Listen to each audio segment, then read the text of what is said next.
Yeah, and by the way, just for the record, this was voluntary. All migrants were put up in hotels, given accommodations. They were fed, they were showered, they were offered haircuts and any other services that they were needed, correct? Yeah, not only that, they all signed consent forms to go. And then the vendor that is doing this for Florida provided them with a packet that had a map of Martha's Vineyard. It had the numbers for different services on Martha's Vineyard, and then it had numbers for the overall agencies in Massachusetts that handle things involving immigration and refugees. I was sitting in my office preparing to conclude the day, and I see people with their luggage and backpacks and children and adults and families coming on our campus. So I went out to greet them and learned that they were Venezuelan refugees, as they described themselves. And none in the group were English speaking, so I secured a translator. They were expecting to come to Martha's Vineyard Community Services. They were told that they would have a job and they would have housing, and we had a program for them, basically, that they would have work and they would have housing. Each had a red folder, and in the folder was a brochure to community services. There was a map from the Martha's Vineyard Airport to community services, and that's how they found us. Point forward, we just worked on connecting with all of our community partners to get them shelter for the night and get them some support to help them with their next steps.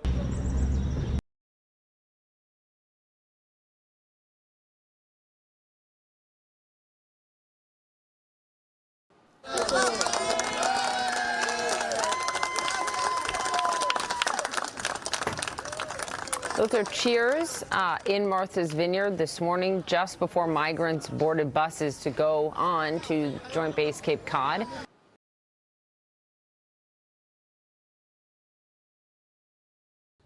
Republicans are playing politics with human beings, using them as props.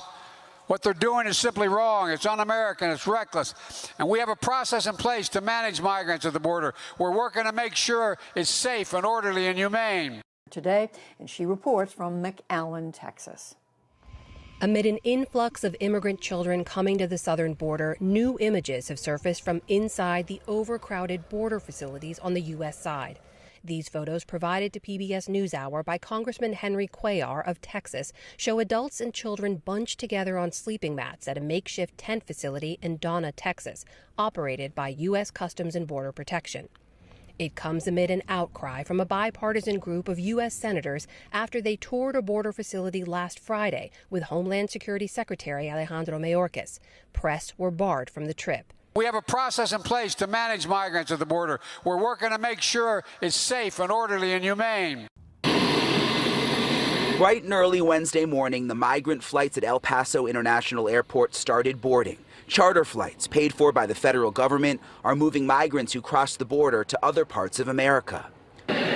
Just like yesterday, buses tried to block our view from filming, so we got low and found an opening in the fence to get this footage. Migrants with zip ties around their wrists were loaded onto the plane. Some of them had children with them who were visibly emotional. And we have a process in place to manage migrants at the border. We're working to make sure it's safe and orderly and humane. We've watched the migrant flights all week long. Some are impossible to track. Others we've been able to figure out the destinations. This flight, full of unaccompanied minors who crossed the border, flew to Jacksonville, Florida Monday. News Nation cameras were there when the plane landed, and the migrants got on buses, stopped at a rest area, and then traveled south on Why is the administration flying thousands of migrants from the border to Florida and New York in the middle of the night? Well, I'm not sure that it's in the middle of the night, but let me tell you what's happening here. It is our 4:29 a.m. Well, very early in the morning. Here we are talking about early flights, earlier than you might like to take a flight. It is our legal responsibility to safely care for unaccompanied children until they can be swiftly unified with a parent or a vetted sponsor. And most of them come with a phone number that they have someone in the country. So what we're doing is we're putting together an entire organizational structure so that within 7 days they're able to get in the phone, contact that number, find out whether there is. We are seeing a large increase in the United States of unaccompanied minors, children that have no guardians. Is that part of, I guess, the trafficking organizations' plans because it's easier to move those children or it's more money? Yeah, it's all part of that. What about people that want to buy a child because they're a sexual predator? I've heard that some people in places have very specific things that they like, certain nationalities or certain age groups. So the cartels are looking for the people going around, and when they spot someone with those characteristics, they tend to take them. In many cases, they just have the children there and they have a purpose. Only they know what purpose they're gonna serve. But yeah, they are just going to keep them there and they're not going to be free ever again. When they keep the children, they could use them for anything, for drugs or for sex or, the kids could be abused, right, on the road. In most cases, they wanted to sell their organs, so that is the reason they take children. That's very hard to hear. Yes, it's very hard. Sometimes they take out the organs and they refill the body with drugs so they can take it through the border. Do they sell them to hospitals or to buyers, like private buyers, wealthy buyers? There are people with money that want to buy the organs of kids, and it's not only for a country. They take it to different countries, and normally they do this with clinics that are not authorized. This is worth a lot of money. Obviously, it's more lucrative for them to just get the child and gain money from each organ they sell. So they're obviously looking for opportunities to gain more money out of it. They just care about the money. You pledge to reunite hundreds of children who have been separated from their parents by the previous administration.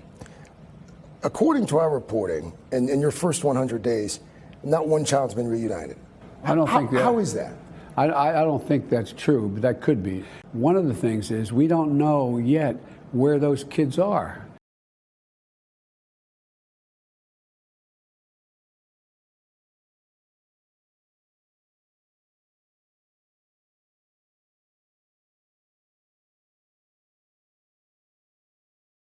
Houston Police Department confirms they are currently conducting investigations into reports of missing unaccompanied migrants brought to Houston by federal authorities. Gerald Harris says more as concerns for their well-being increases.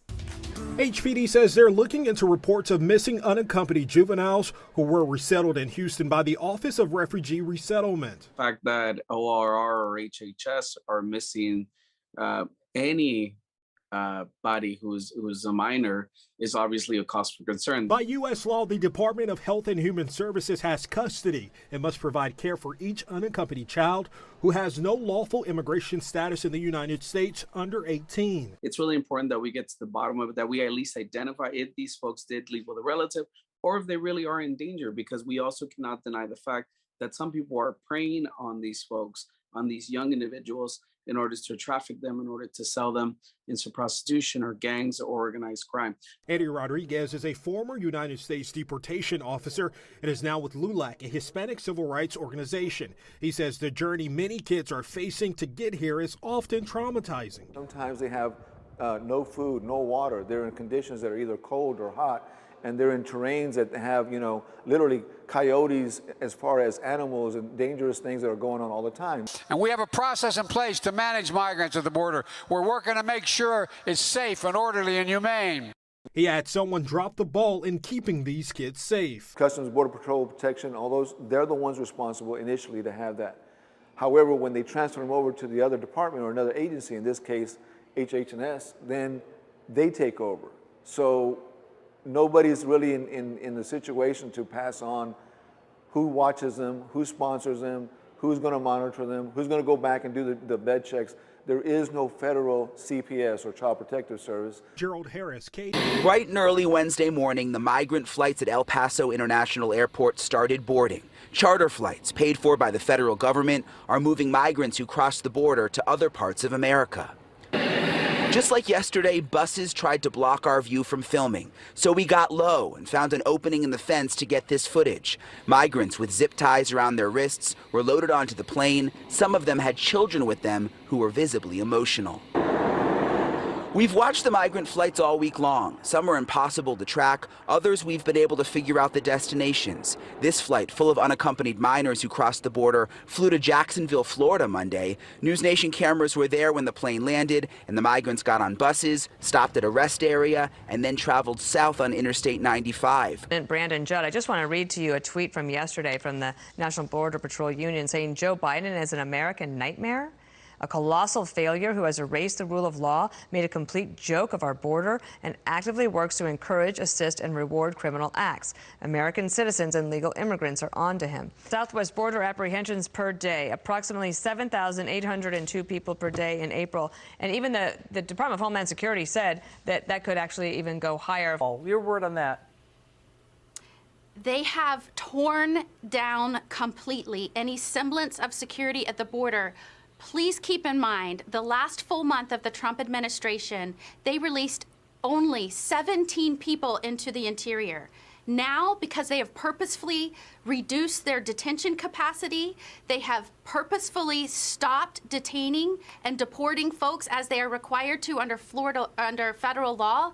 They are releasing tens of thousands of people into the interior every month, unvetted, and our states, our law enforcement officials are dealing with the aftermath. I met with a group today. They are desperately trying to keep pace with the record amounts of fentanyl. Border Patrol Chief Raul Ortiz is blaming Biden's border policies for the surge of illegal migrants crossing the southern border under oath in a recorded deposition. Listen.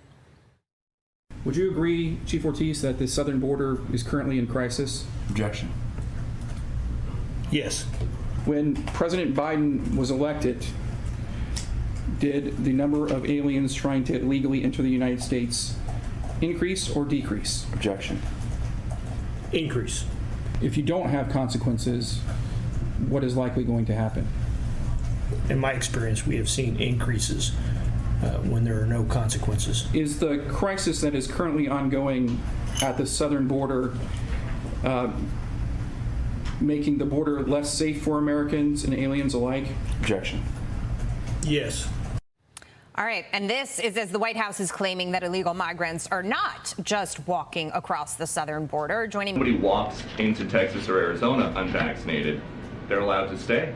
Why? But that's not how it works. Like, we actually, no. I know that that's not what you guys want to happen, but that is what is happening. But that's not, it's not like somebody walks over. It's not like somebody walks over. It's not like somebody walks over. We saw group after group after group walking on the road behind us after they crossed illegally into the United States. They opened up those gates and they let every single one of those migrants through. This was a single massive group of about 150 illegal immigrants that crossed in the middle of broad daylight. An absolutely enormous single group of migrants crossing illegally into Eagle Pass in broad daylight right in front of our cameras. We are talking hundreds upon hundreds of people.